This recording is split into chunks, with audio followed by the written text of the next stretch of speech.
Hi guys. இன்னைக்கு நான் கொரியாவோட ஒரு வித்தியாசமான கலாச்சாரத்தை பற்றி தான் உங்ககிட்ட ஷேர் பண்ண போகிறேன். நம்ம வந்து இந்தியாவில் தீபாவளி பொங்கல் செலிப்ரேட் பண்ணுற மாதிரி கொரியாலையும் சூசாக் சொலாலா அப்படின்னு சொல்லிட்டு ரெண்டு ஃபேமஸான ஃபெஸ்டிவல் வந்து செலிப்ரேட் பண்ணுவாங்க. அப்போது வந்து என் ஃப்ரெண்ட்ஸ் கிட்ட வந்து நீங்கள் யூஸ்வலாக இந்த ஃபெஸ்டிவல் அப்போ என்ன பண்ணுவீங்க அப்படின்னு கேட்டேன்.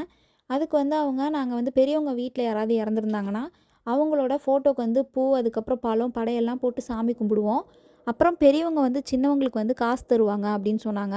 நானும் சொன்னேன், இந்தியாலேயும் நாங்கள் இந்த மாதிரி பண்ணுவோம். அதுக்கப்புறம் யூஸ்வலாக ஏதாவது ஃபெஸ்டிவல் டைமில் நாங்கள் வந்து பெரியவங்க காலில் விழுந்து ஆசீர்வாதம் வாங்கினோம் அப்படின்னா எங்களுக்கும் வந்துட்டு எங்கள் ரிலேட்டிவ்ஸ்லாம் வந்து காசு தருவாங்க அப்படின்னு சொன்னேன். உடனே என் கொரியன் ஃப்ரெண்ட்ஸ் வந்து, பாரேன் இந்தியன் கல்ச்சரும் கொரியன் கல்ச்சரும் சிமிலராக இருக்குது அப்படின்னு சொன்னாங்க. ஆமாம் அப்படின்னேன். வேறு என்ன பண்ணுவீங்க? அப்புறம் என்கிட்ட கேட்டாங்க, நீங்கள் என்ன பண்ணுவீங்க அப்படின்னோடனே, நாங்கள் வந்து பொங்கல் டைமில் வந்து இந்த மாதிரி கேம்ஸ் வந்து எல்லாம் வந்து கண்டக்ட் பண்ணுவாங்க. அதுக்கப்புறம் அதிலலாம் பார்ட்டிசிபேட் பண்ணுவோம். அப்புறம் தீபாவளிக்கு வந்து வெடி வெடிப்போம் அப்படின்னு சொன்னேன். சூப்பர் சூப்பர் அப்படி சொன்னாங்க. நாங்களும் ஃபேமிலி கேம்ஸ்லாம் விளாடுவோம் சம்டைம்ஸ். அதுக்கப்புறம் வருஷத்துக்கு 1 ஆர் 2 டைம்ஸ் வந்து கவர்மெண்ட்லேயே வந்துட்டு இந்த வான வேடிக்கை அப்படின்ற மாதிரிலாம் வைப்பாங்க அப்படின்னு சொன்னாங்க. சரி அப்படின்னு சொன்னேன். வேறு என்ன பண்ணுவீங்கன்னு கேட்டப்ப, அப்புறம் குடும்பமாக சேர்ந்து சரக்கடிப்போம் அப்படி சொன்னாங்க. எனக்கு ரொம்பவே ஷாக்கிங்காக இருந்துச்சு. அப்படியா அப்படி கேட்டேன். குடும்பமாலாம் யார் யாருன்னு கேட்டேன். அப்பா, அம்மா, அண்ணன், தம்பி யார் யாரெல்லாம் இருக்காங்களோ தாத்தா, பாட்டி எல்லோரும் தான் அப்படின்னாங்க.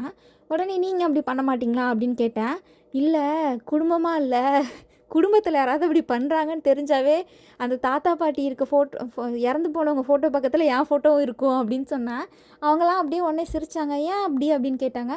ஆமாம், இந்தியாவில் வந்து மோஸ்ட்லி வந்துட்டு அப்பா அம்மாவுக்கு எல்லாருக்குமே தெரியாது. இப்போ வந்து அவங்க பிள்ளைங்க வந்து சரக்கு அடித்தாலுமே தெரியாது.